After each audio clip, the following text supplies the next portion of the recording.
Mix by Manoj मस्ताना। मंगिया में साजा के सिंदूरावा ससुरावा चल जाहिगे ससुरावा चल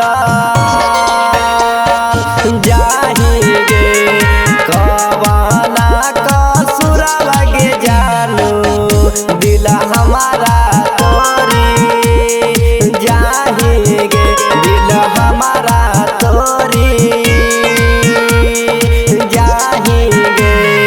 मंगिया में साजा के सिंदूरावा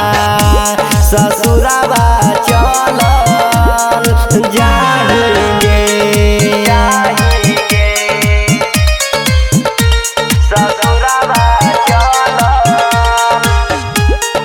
जाहिगे। म्यूजिक बाय लोकेश निराला। हमरा बिना सोना तू तो कैसे रह पैमे पियावा के पाके तू सपना हो जाइमे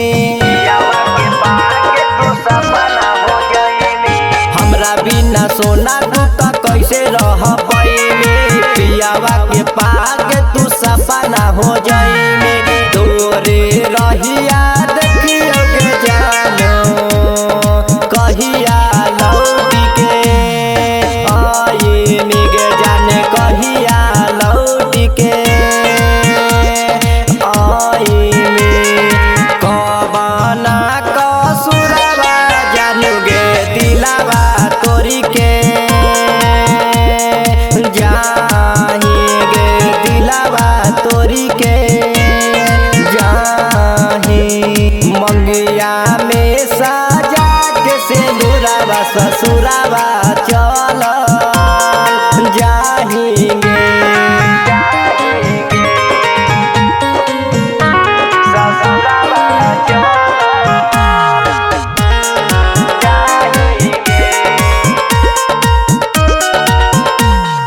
सातो जन्म के तू खैले हले गिरिया तब काहे जाही सोना पियावा के भिरिया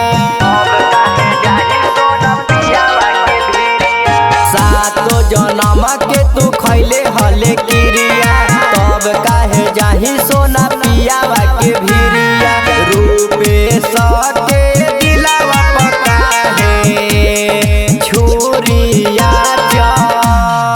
लवनी आगे छुरिया लवनी कबना कसुरवा जानू गे दिलावा तोरी के जाही गे दिलावा तोरी के जाही